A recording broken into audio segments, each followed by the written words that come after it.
Hola, ¿cuál ha sido el invento más importante de la historia? Sí, hoy hablaremos de ruedas.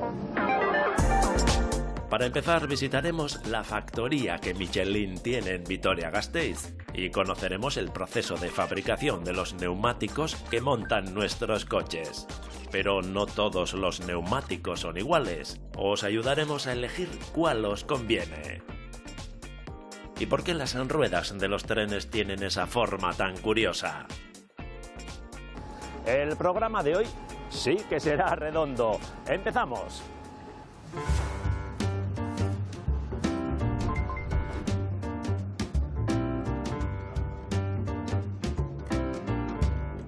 Kaixo David, nos encontramos en la fábrica de Michelin en Vitoria-Gasteiz, una de las fábricas más grandes de Euskadi, ¿no?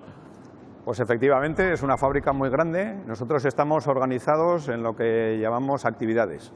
Tenemos 4 actividades distintas, pero podría considerarse que son 4 fábricas distintas, haciendo productos diferentes y que están unidas conformando una fábrica muy grande. Y los productos que producimos aquí en la Michelin Vitoria son neumáticos para coches, neumáticos para vehículos de obra pública y minería, fabricamos goma y fabricamos refuerzos metálicos. A simple vista, un neumático es una cosa bastante simple, ¿no? Redondo, de goma, pero me imagino que habrá un montón de tecnología invertida, ¿no? En absoluto. El neumático es un gran desconocido, es un producto muy tecnológico, que de hecho todos los neumáticos que ves aquí pues tienen más de 200 componentes distintos en su interior. ¡Wow! Neumático finalmente supone el elemento de unión entre el vehículo y la carretera, y va a marcar en una gran parte cuál es el comportamiento del vehículo. Por ejemplo, me has dicho que la que tienes a tus espaldas es un neumático especialmente diseñado para coches eléctricos, ¿no? Eso es un buen ejemplo de Efectivamente, de todos los neumáticos que ves aquí valen también para el coche eléctrico, pero tenemos una gama específica diseñada para él que va a responder de mejor forma a las solicitaciones que tiene un vehículo eléctrico, que son distintas de la del vehículo de combustión tradicional. ¿Cómo será el neumático del futuro? Sería un neumático que evidentemente es 100% sostenible, sea un neumático que fuera capaz de regenerarse a sí mismo y lo más importante que en función de diferentes solicitaciones o eventos externos, como pueda ser la lluvia, el frío, la nieve, el calor, fuera capaz de cambiar su estructura interna para responder mejor a esas solicitaciones. Wow, o sea que pero todavía estamos un poco lejos de eso. Eso será el futuro. Hoy vamos a conocer cómo se hacen los neumáticos que utilizamos hoy en día, en la actualidad. Efectivamente. Eskerrik asko, David. Oso ondo, mila esker.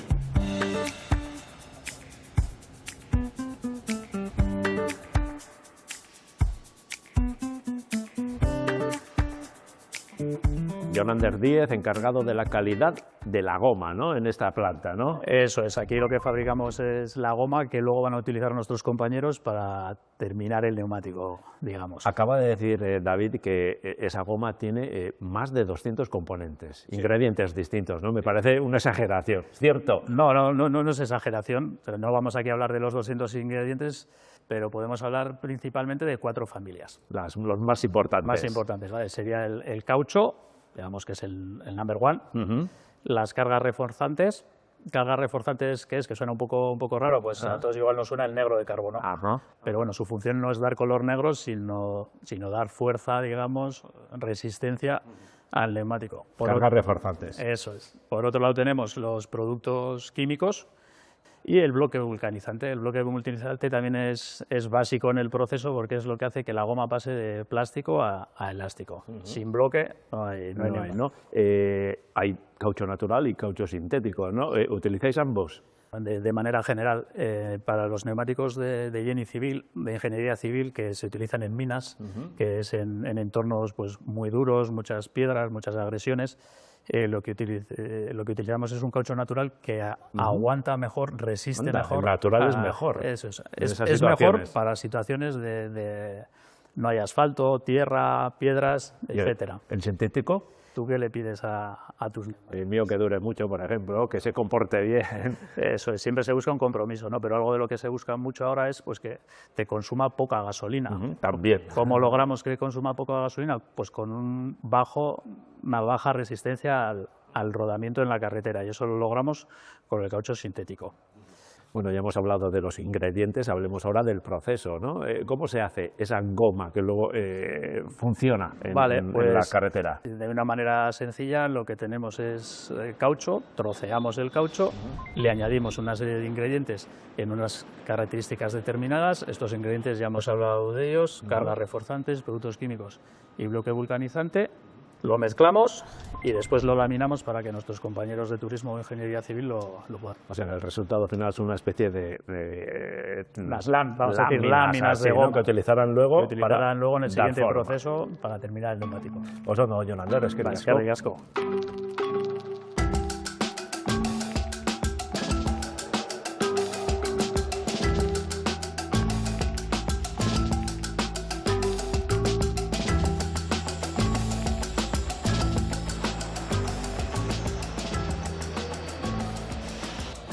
Alba Idígoras, directora de calidad de la planta de refuerzos metálicos, ¿no? Eso es, estamos en la actividad en que fabricamos los cables y los aros que darán la estructura al neumático final. Y es que sin metal no hay neumático, ¿no? Es una parte, otro ingrediente fundamental del neumático. El cable y los aros lo que van a hacer es que el neumático pueda soportar la carga, que se transfieran las fuerzas y que guíe el vehículo. ¿Y cuál sería la receta, por así decirlo, de esos componentes metálicos que refuerzan el neumático? Pues partimos del alambrón que nos llega de acerías. Alambrón. Y posteriormente le aplicamos una laminación en frío para ir reduciendo el diámetro desde 5,5 milímetros hasta centésimas. O sea que vais alargándolo y afinándolo, por así decirlo, ¿no? Eso es. Después vamos a aplicar tratamientos químicos y térmicos para adquirir las propiedades necesarias. Y una vez que ya tenemos el hilo preparado, pues ya pasaremos a fabricar sea los aros o el cable. Llama poderosamente la atención que no se pueden tocar esos alambres, ¿no? Ese color dorado que tienen es intocable, ¿no? El color dorado viene dado por el atonado y no podemos tocarlo para que no se pierda la adhesión, que es también uno de los secretos. Adhesión, metal, caucho, me imagino. Eso es, para su posterior aplicación la adhesión tiene que ser correcta. Oso ondo, eskerrik asko, Alba.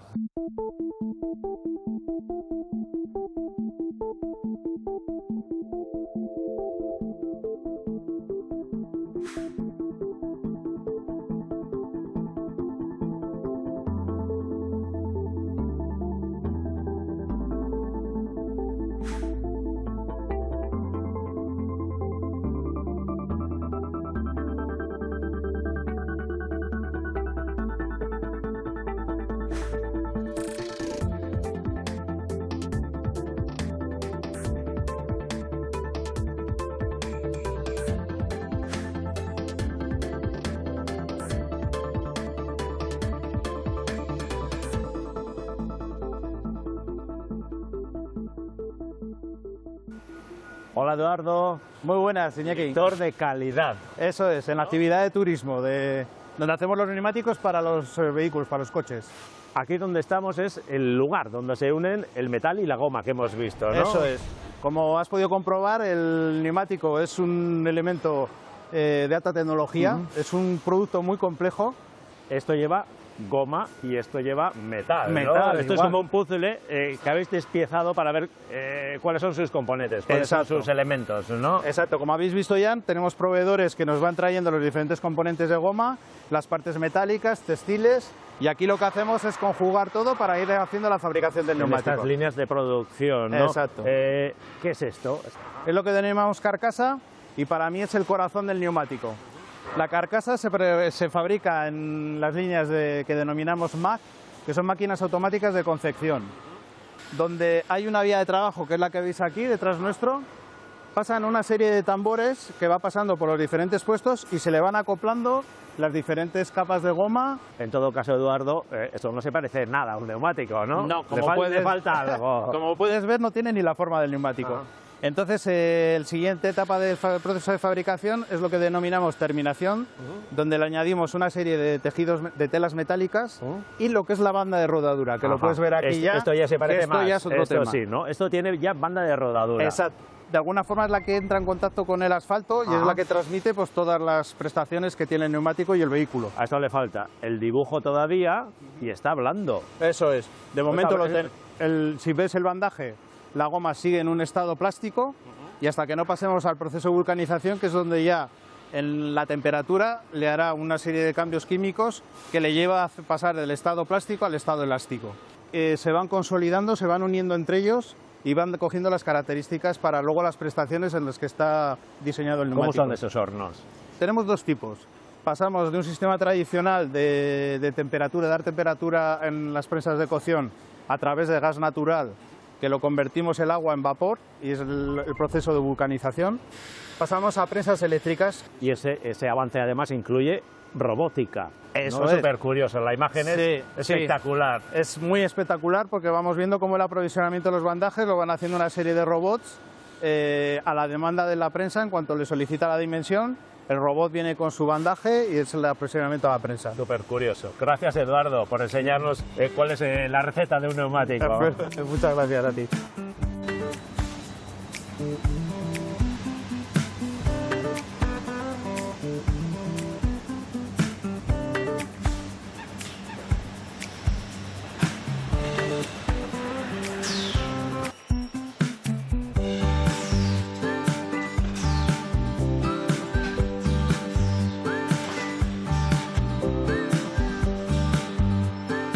Que impresiona el tamaño de estas ruedas, ¿no?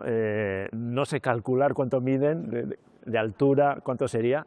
Pues estas que vemos aquí son las más grandes que hacemos en nuestra fábrica, son de 63 pulgadas y superan los 4 metros de altura. 4 metros. Y en peso, pues superan también las 5 toneladas. Aunque veamos goma por fuera, pues con la cantidad de goma que tienen, más los componentes metálicos, de 5 toneladas para arriba, las que estamos viendo aquí. Ajá. ¿Cuántas de estas hacéis al día o al año? Nosotros no contamos la producción que hacemos en ruedas, la contamos en toneladas. Anda. Entonces la capacidad diaria que tenemos ronda entre las 200 y 300 toneladas de ruedas. Lo que hace diferente a Michelin de otros fabricantes es su capacidad de fabricar ruedas de este tamaño, ¿no? Pues sí, efectivamente sí, porque actualmente sobre todo somos 2 fabricantes los que estamos metidos en este ámbito. En todo el mundo. En todo el mundo. ¿Cómo se garantiza la calidad de un neumático de estas dimensiones? Podemos hacer un símil con el médico, todas van a pasar por medicina general, que es la verificación visual, las vamos a ver por fuera, a ver cómo están, y después va a haber algunas a las que les vamos a hacer placas de rayos X, básicamente porque queremos ver sus huesos, que en este caso son los componentes metálicos que tenemos dentro de la rueda, y también les vamos a hacer, por ejemplo, lo de ultrasonidos, que es hacerles una ecografía con la que queremos ver si dentro tienen bolsas de aire. Y es que estos neumáticos tienen que trabajar muy duro, ¿no? En condiciones extremas, por así decirlo. Pues efectivamente, estos neumáticos no van a rodar por una carretera lisa, van por caminos de piedras, nunca mejor dicho, que las van a intentar cortar, van a tener cargas de 200 toneladas, entonces son cubiertas que tienen que soportar muchísimos esfuerzos. Oso honeko, eskerrik asko.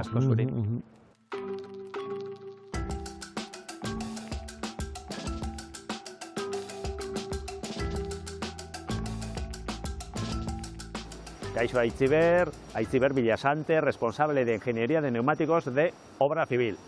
Estos enormes neumáticos, correcto, ¿no? Venimos de la automatización, sí, pero estos se hacen a mano. Nuestro proceso es mucho más manual si lo comparamos con la fabricación de un neumático de turismo. Hablemos del proceso, ¿sí? Ese proceso manual. ¿Cómo se hacen? Bueno, pues como ya hemos dicho, es un proceso mucho más complejo en el cual vamos integrando materiales compuestos y distintos componentes de caucho y de metal en distintas capas del proceso, efectivamente.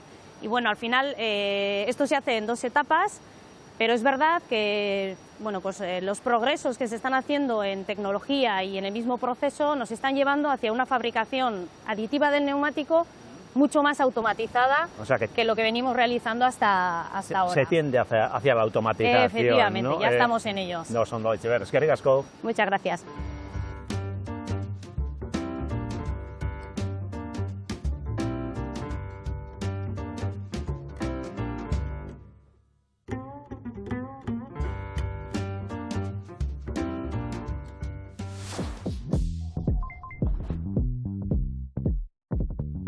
Todas las ruedas son redondas, pero no todas son iguales. Y eso se ve claramente en el almacén de la empresa Grupo Chepecha, dedicada a la venta y montaje de neumáticos. Hay miles en las estanterías, los hay de diferentes medidas, con dibujos y patrones distintos, y aunque todos están fabricados con caucho, unos son más blandos que otros. ¿En qué se diferencian? Esta sería una clasificación básica. Los neumáticos de verano tienden a ser asimétricos y simétricos. El asimétrico del dibujo por dentro es diferente, son tacos más pequeños con una buena evacuación de agua para las de verano, y las de 4 estaciones y invierno tienen el taco un poco más grueso y estos son direccionales. Y la diferencia es, aparte de los componentes interiores, son las laminillas para el agarre, que agarre un poco mejor lo que es la nieve o las zonas gélidas o un poco en zonas frías.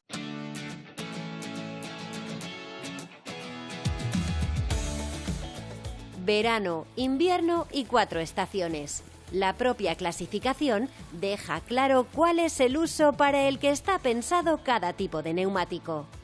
Y es que el principal criterio para elegir uno u otro son las condiciones meteorológicas en las que tendrá que funcionar la mayoría del tiempo. Pero no es tan evidente y sencillo como parece.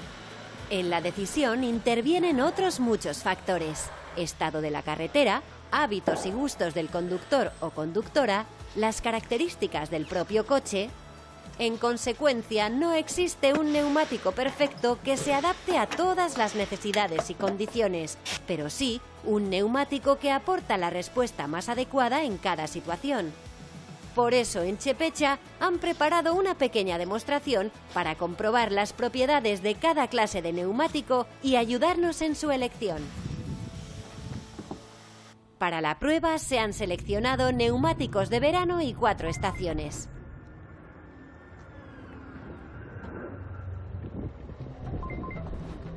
Las diferencias sobre suelo seco son inapreciables. La cosa cambia cuando el agua entra en escena.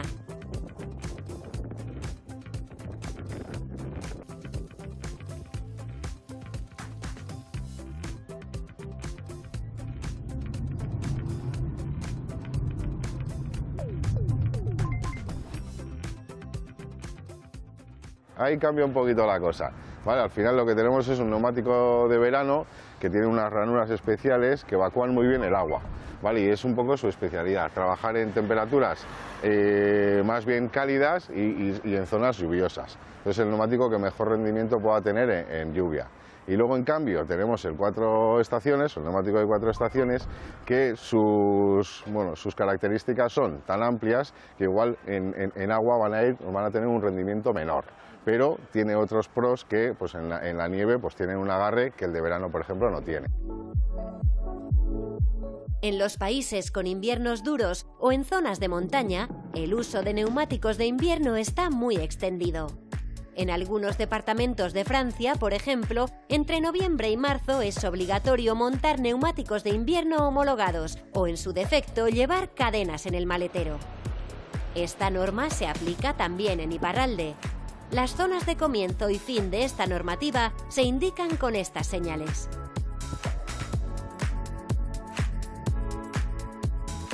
Los neumáticos de invierno tienen un dibujo especial para conseguir tracción en nieve y hielo, y los materiales de los que están hechos también son especiales.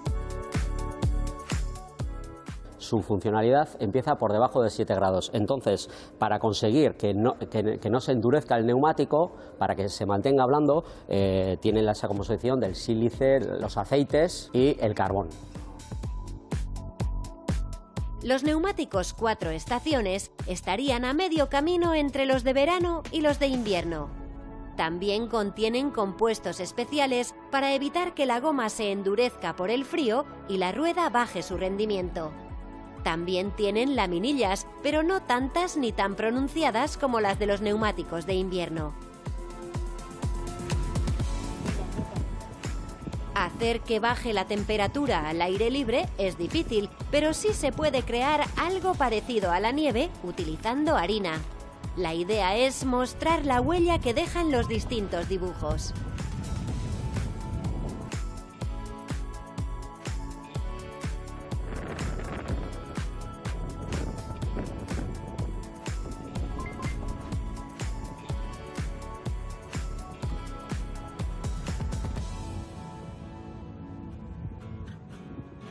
Y para terminar, algunos consejos. 1. La etiqueta que traen todos los neumáticos es la mejor fuente de información de las características de cada uno. El ruido que producen al rodar, el rendimiento que tienen en lluvia o su eficiencia energética. 2. Es importante vigilar las presiones de los neumáticos y llevar las ruedas bien alineadas. Y 3. Cuando se cambian los neumáticos, hay que recordar lo siguiente. La recomendación que sobre todo nos dan todos los fabricantes es de poner el neumático nuevo en el eje trasero. De esa manera lo que evitamos es el subviraje, ¿vale? Porque es más difícil controlar que se nos vaya el vehículo por la parte trasera que por la parte delantera. Es más bien por seguridad. Ya tenemos toda la información. Ahora la decisión es vuestra.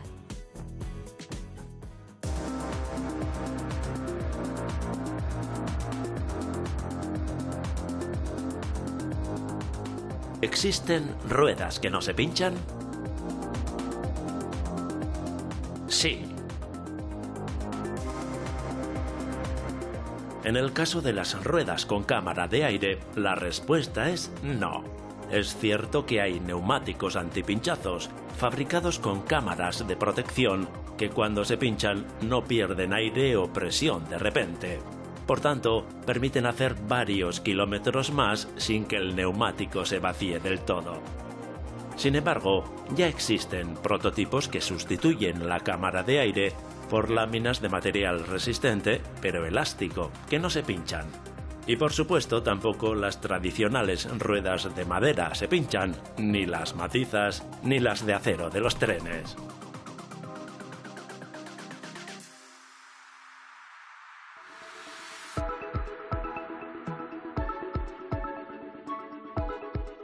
Las ruedas de los trenes también son redondas, pero tienen además dos características que las hacen peculiares.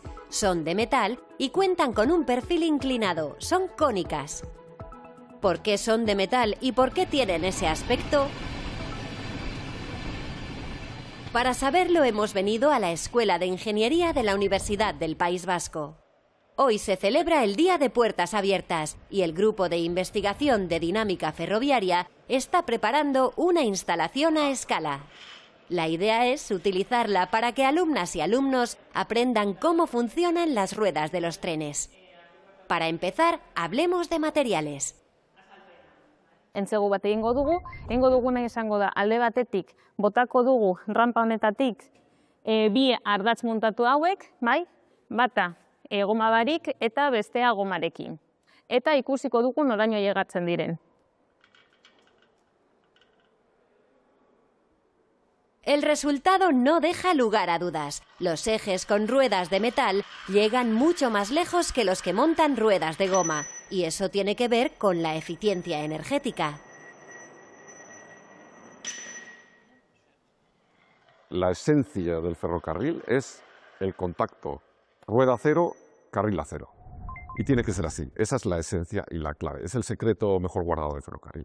Comparado con un neumático, lo que hace el contacto acero-acero es que es tremendamente eficiente desde el punto de vista de pérdida de energía. Apenas se pierde energía por rodadura.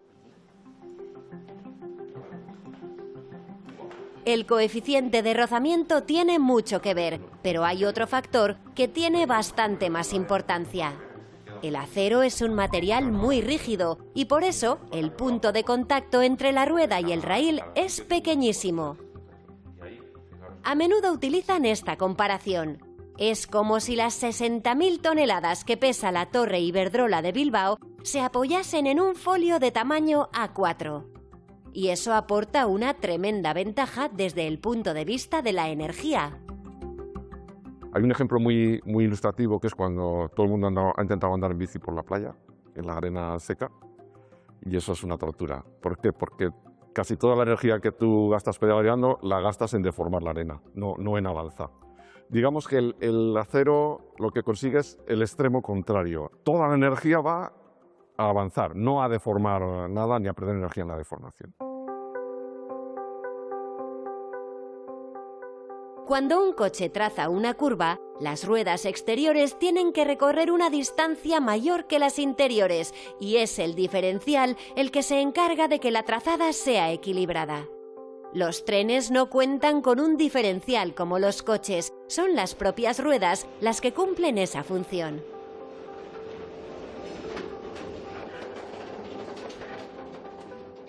Es tremendamente ingenioso porque la curva, cuando llega el eje de la curva, el hecho de desplazarse hacia afuera hace que, como no es plano y tiene una cierta inclinación, el radio por el que rueda en la curva en la carril exterior es mayor que el del interior y eso hace que avance más rápido la rueda que va por fuera que por dentro. Veamos en la práctica cómo se comportan en curva ejes con ruedas de distinta forma. Hau guzti zilindrikoa da, botako dugu, aber zer gertatzen den. Imposible, el eje con ruedas cilíndricas se sale siempre de la vía, es incapaz de trazar la curva. Veamos qué pasa con este otro. Ya tiene una ligera forma cónica, más estrecho en el centro y más ancho en los bordes. Un poco mejor, pero tampoco pasa la curva. ¿Y si el cono fuera al revés? Konikotasunean fijatzen bazarete, hemen diametro handiagoa da eta hemen txikiagoa.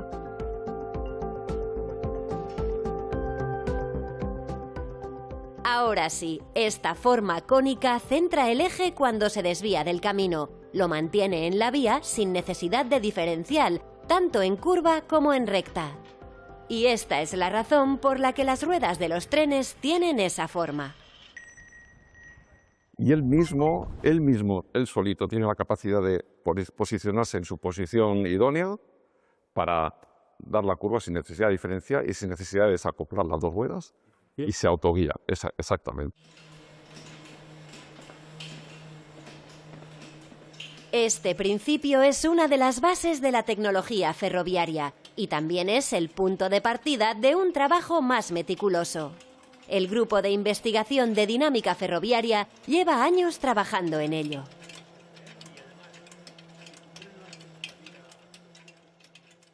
Y es curioso porque al final todos los fenómenos mecánicos de alguna u otra manera acaban pasando por esa pequeña zona de contacto entre la rueda y el carril.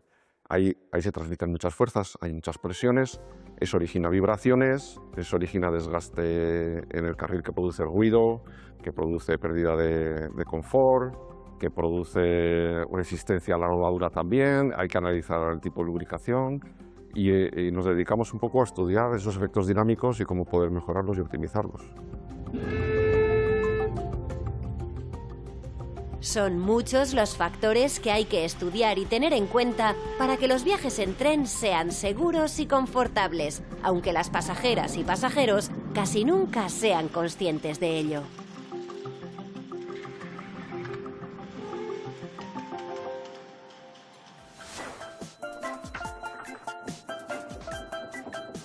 Hoy hemos dicho que todas las ruedas son redondas, pero no es cierto, también las hay cuadradas. Mucha gente ha tratado de hacer realidad esta loca idea, y hay quien lo ha conseguido. Estas ruedas cuadradas, por ejemplo, avanzan sin ningún problema en un suelo redondeado. Estas no son cuadradas, se trata de un efecto óptico, ya que son un híbrido entre una esfera y un cubo. Y este ingeniero ha aplicado el sistema de cadena de oruga de las excavadoras para fabricar unas ruedas cuadradas para su bicicleta. Sí, funcionan de aquella manera, pero la rueda ya está inventada y es redonda. Hasta la semana que viene. ¡Agur!